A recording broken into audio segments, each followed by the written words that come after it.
आबनाए हरमज़ पूरी दुनिया के लिए बंद लेकिन पाकिस्तान के लिए खुली है।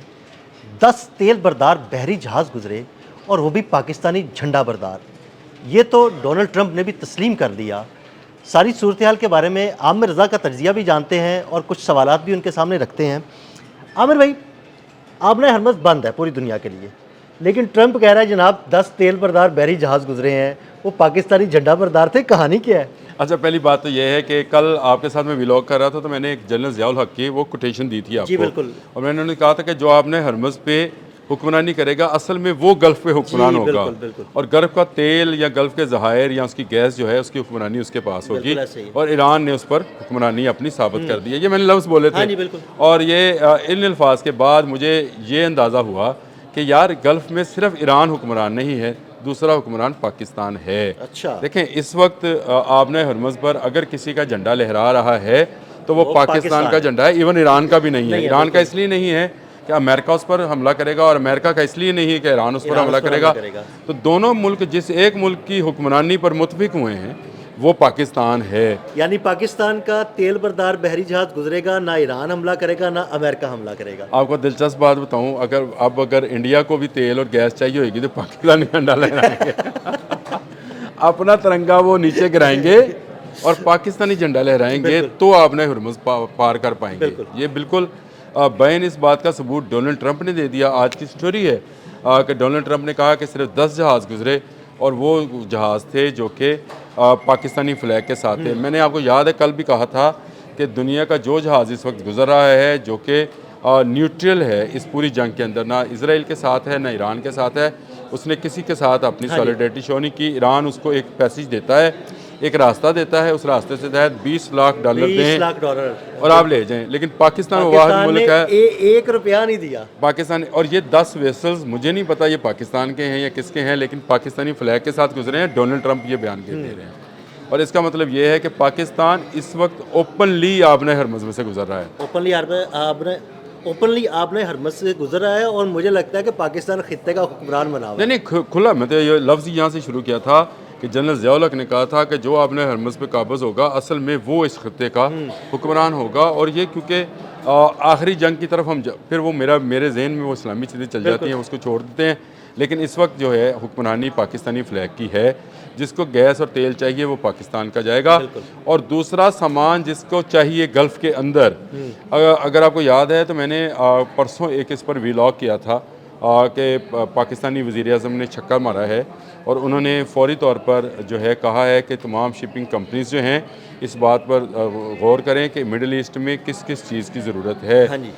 40 अशिया की फ़हरिस्त बनाई गई। उन 40 अशिया में खाने पीने की अशिया भी शामिल थी, खुर्दनी तेल भी शामिल था, सब्जियां भी थी, चावल भी था, चीनी भी थी, यानी इस तरह की बहुत सारी चीज़ें प्रोडक्ट्स थी जो रोज़मर्रा की अशिया कहाँ से जाती थी। ये ज़्यादातर भारत से जाती थी और कुछ पाकिस्तान से भी जाती थी। नहीं, पाकिस्तान से तो बहुत ही कम जाती हैं। भारत से सबसे ज़्यादा जो इनकी खुर्दनी चीज़ें हैं ऑर्गेनिक के नाम पर भारत जितनी अच्छी मार्केटिंग करता है, यानी पाकिस्तानी बासमती ख़रीद के वो अपना इंडियन लेबल लगा के भेज देता है। पाकिस्तानी पिंक सॉल्ट भारत जाता है, भारत में भारतीय लेबल लगता है उस पर और उसको पूरी दुनिया में बेचता है। ये बंद हो गया है। तो अब ये पाकिस्तानी फ्लैग सिर्फ 10 तेल बरदार जहाज़ नहीं, पाकिस्तान के सामान बरदार जहाज़ जो है मिडल ईस्ट में जा रहे हैं। यानी अब पाकिस्तानी जहाज़ जाएंगे खुर्दनी तेल लेकर, चावल लेकर, गंदम लेकर, आटा लेकर और रोज़मर्रा इस्तेमाल की चीज़ें लेकर। लेकिन 2026 जो है ये पाकिस्तान की प्रॉस्पेरिटी का साल है। ये मैं पेशगोई भी कर रहा हूँ और यहाँ पर पैसे की रेल पेल होने वाली है इंशाल्लाह। ये जो पैसा यहाँ से निकलकर मिडिल ईस्ट की तरफ जा रहा था ये वापस आएगा। लाजमी बात है। अब वो कहाँ जाएगा? बिल्कुल। देखिए, मैंने कल इशारतन आपसे बात की तो आप भी बड़ा इस पर कहा था कि ये नया पॉइंट है। मैंने आपसे कहा था कि ये यूरोप में जाएगा, अब यहाँ पे नहीं आएगा। बिल्कुल। यहाँ की जो इसने अपनी पीक हासिल करनी थी, जो इन्होंने बुर्ज खलीफा और बुर्ज जद्दा बनाना था बना लिया, अब ये नहीं बनने वाले दोबारा, क्योंकि अब वहाँ पर सिक्योरिटी नहीं है और सिक्योरिटी वहाँ पे भी नहीं है तो इसराइल में भी नहीं है। यानी अब ईरान इसराइल को भी वार्न कर चुका है कि अब तुम्हारे मालियाती इदारों की बारी है, तुम्हारे बैंक्स की बारी है। और बैन ऐसे ही उसने मुत्तहिदा अरब अमारात को भी कर दिया है। अब ये बिल्डिंग्स भी वही बचेंगी जो पाकिस्तानी फ्लैग लहराएंगी। जबरदस्त। आपको 23 मार्च पर बुर्ज खलीफा पर लहराया जाने वाला पाकिस्तानी झंडा अगर उसकी तस्वीर है तो लगा दें। जी बिल्कुल। तो वो लहराया इसलिए गया था, वो इसलिए नहीं, वो इसलिए कि पाकिस्तान को हिट ना करे वो दोनों तरफ देखें ना आप, दोनों तरफ का अगर डोनाल्ड ट्रंप ये बात कह रहा है और जो ईरानी हैं वो भी ये बात कह रहे हैं कि पाकिस्तान जो है उस पर हमें एतमाद है, ट्रंप कह रहा है पाकिस्तान पर हमें एतमाद है, मलेशिया का वज़ीर आज़म आपको जो है फ़ोन कर रहा है, तुर्क वज़ीर ख़ारजा आपको फ़ोन कर रहा है, दुनिया भर के वज़राए ख़ारजा जो हैं और चाइनीज़ वज़राए ख़ारजा आपके साथ रब्ते में हैं।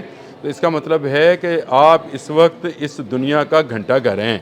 ऐसे ही, बिल्कुल ऐसे ही। आपके आठों आठ बाजार जो हैं हाँ जी। वो सारे घंटा घर में, अगर बिल्कुल, कोई लैलपुर फैसलाबाद गया, फैसलाबाद का घंटा घर और उसके 8 बाजार वो हैं, तो आप इस वक्त वो घंटा घर हैं। आपकी तरफ ही सब लोग जो हैं, चाहे वो ईरान है, चाहे वो अमेरिका है, चाहे वो मिडल ईस्ट है, चाहे वो तुर्की है, यूरोप है, यूरोपीय यूनियन है, रशिया है, चाइना है, तो ये 8 बाज़ार अगर आप गिन लें पूरे करते हुए तो आपको नज़र आता है कि इस वक्त अगर कोई झंडा आपने हरमुज़ पे लहरा रहा है तो वो पाकिस्तान का है।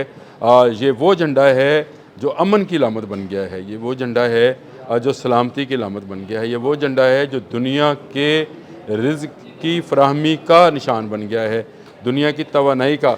चाइना को भी अब अगर आयल चाहिए तो आपने हरमुज़ से गुजारने के लिए उसको पाकिस्तानी झंडा लहराना होगा।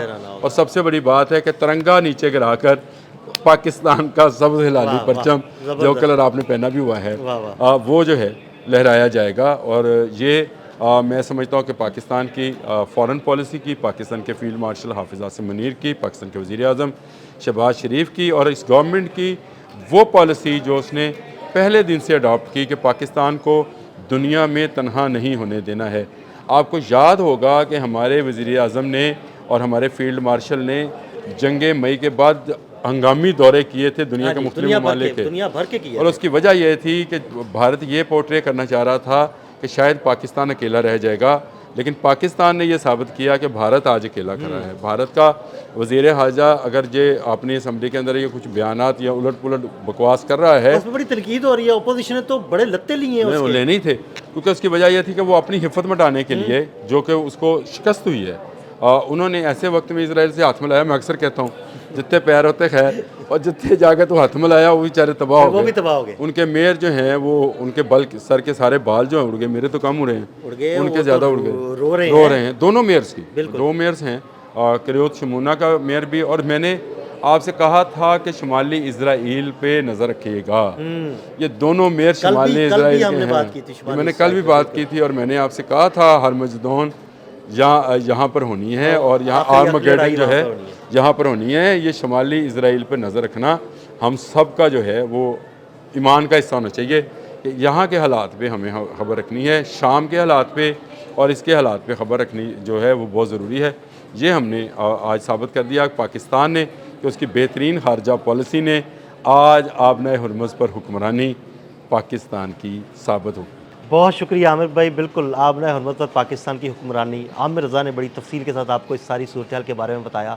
मज़ीद अपडेट्स के लिए हमें फॉलो करते रहें। अदील अहमद और आमिर रज़ा को इजाज़त दीजिएगा। अल्लाह हाफ़िज़।